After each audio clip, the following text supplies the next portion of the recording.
Bon, je vois que tout le monde est enfin là. On va pouvoir commencer. Ça fait 3 semaines que j'attends. J'ai pas intérêt à leur raconter de conneries. En 2005, à l'occasion du centenaire de la théorie de la relativité d'Einstein, la controverse quant à la paternité de cette théorie est revenue sur le devant de la scène. Certains auteurs ont même carrément accusé Einstein d'avoir piqué les idées du mathématicien français Henri Poincaré. Oh.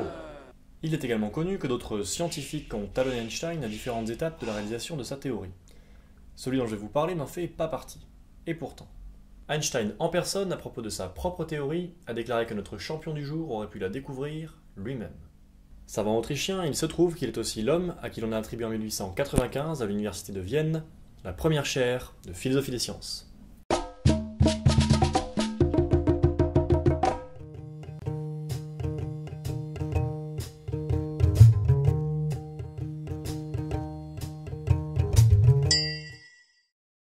Le nom de Ernst Mach ne vous dit certainement pas grand-chose.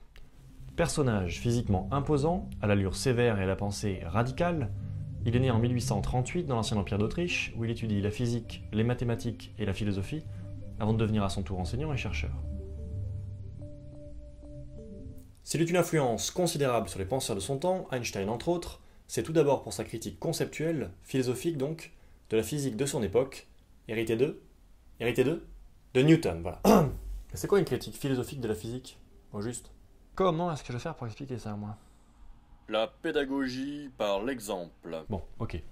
En 1883, il publie le premier de ses 3 principaux ouvrages, dans lequel il fait un retour en arrière historique et critique sur la mécanique, cette science du mouvement des objets qui inclut également la gravitation universelle, les mouvements des planètes et des corps célestes. Il analyse comment ont été créées et comment ont évolué certaines de ces notions principales, comme celles d'espace et de temps absolu par exemple, ou encore de masse et d'inertie, pour mieux les remettre en question, leur donner de meilleurs fondements et ainsi mieux les comprendre.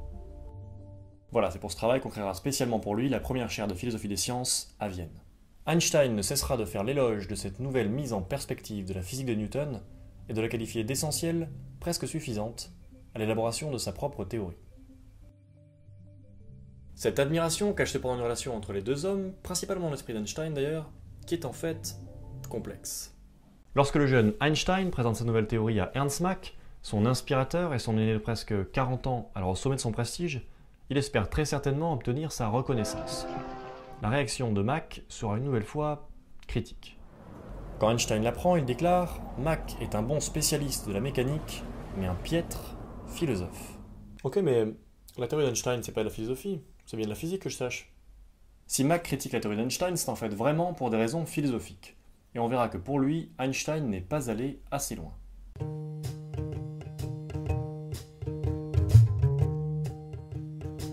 Selon Mach, fortement influencé par les thèses de Darwin sur l'évolution des espèces et la lutte pour la survie, la connaissance et la science en particulier n'ont qu'une fonction biologique. Elles permettent ce qu'il appelle l'économie de pensée. Quand on fait de la science, on extrait de situations et d'expériences qui sont très différentes des points communs, grâce auxquels on effectue des prédictions sans pour autant refaire tout le chemin intellectuel réalisé par nos prédécesseurs. Les théories scientifiques n'ont donc pas du tout pour but de découvrir une vérité sur le monde. Nous ne le connaissons qu'à travers nos perceptions sensorielles, et en toute rigueur, nous ne pouvons parler que de ces perceptions. Tout ce que nous pourrions dire sur le monde tel qu'il est indépendamment de nous ne serait que pure fiction, une activité hasardeuse et hypothétique que Mach préfère qualifier de brouillard métaphysique. Ah ouais. Mach va même jusqu'à formuler cette idée radicale qui fera grand bruit à son époque: le moi est insauvable. Nous n'existons pas, tout simplement. Nous ne sommes qu'un complexe de sensations à la stabilité toute relative, permettant uniquement la survie. Le moins que l'on puisse dire, c'est que ce point de vue ne s'accorde pas du tout avec celui d'Einstein. L'inventeur de la relativité est ce que l'on pourrait appeler un réaliste. Il croit que l'homme, par l'intermédiaire de son intelligence, de sa raison et de la science donc, est capable d'accéder à la vérité du monde, à sa réalité, comme s'il pouvait s'en extraire, l'observer d'un œil objectif, celui d'un demi-dieu finalement. La physique s'accomplira d'autant plus au sein de la biologie qu'elle aura d'abord contribué au développement de cette dernière. Là, je commence à être perdu. Alors en somme, qu'est-ce qui fait que notre bon Mach n'a justement pas inventé cette théorie de la relativité?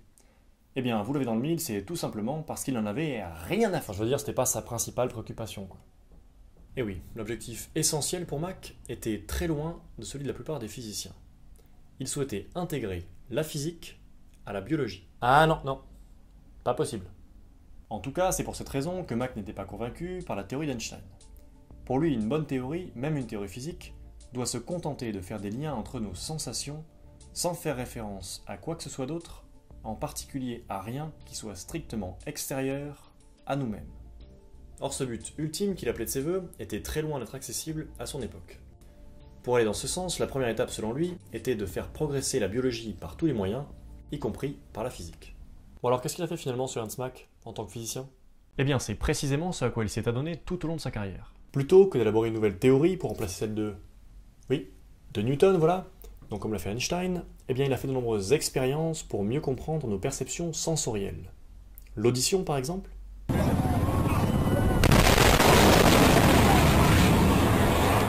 Quand un avion franchit le mur du son, on dit qu'il va à Mach 1, en faisant référence à un coefficient qu'il a inventé pour étudier les ondes de choc.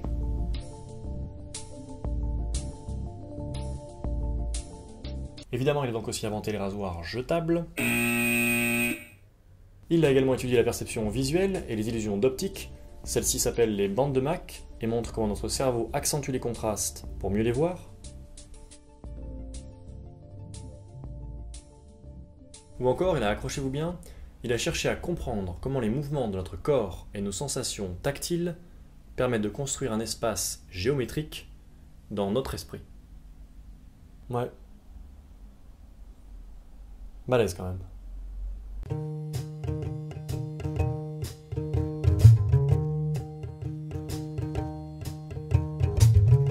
Einstein a été incontestablement l'un des principaux artisans de la physique actuelle, qui repose sur deux piliers, la relativité donc, mais aussi la physique quantique, dont Einstein est également un des pères fondateurs, ce que l'on oublie souvent. Or, ces deux théories, un siècle après leur création, sont encore aujourd'hui incompatibles. C'est-à-dire qu'elles reposent sur des notions comme celles d'espace et de temps par exemple, que l'on décrit de manière fondamentalement différente dans chacune des deux théories, que l'on ne peut donc pas faire se rejoindre pour obtenir une seule et même vision du monde. Ok, mais tu veux en venir où là? Eh bien Einstein, au contraire de Mach, ne s'est pas beaucoup intéressé à la biologie ni à la psychologie. Or Mach, sur la base de ses connaissances dans ces deux domaines, a critiqué la relativité et la physique quantique pour à peu près les mêmes raisons, parce qu'elles ne prennent pas en compte les êtres humains que nous sommes et nos perceptions.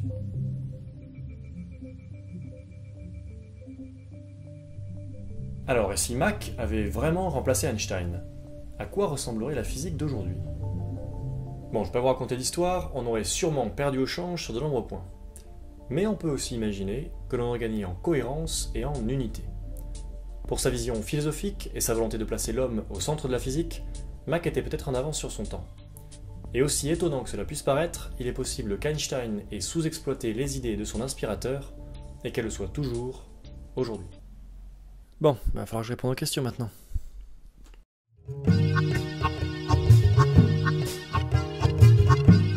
Merci beaucoup d'avoir regardé cette vidéo. Merci à tous. Merci à tous. Pas évident. Merci à tous d'avoir regardé ce premier épisode de Science Ayahuasca. N'hésitez pas à me poser toutes vos questions en commentaire. J'essaierai d'y répondre dans la prochaine vidéo. A très vite.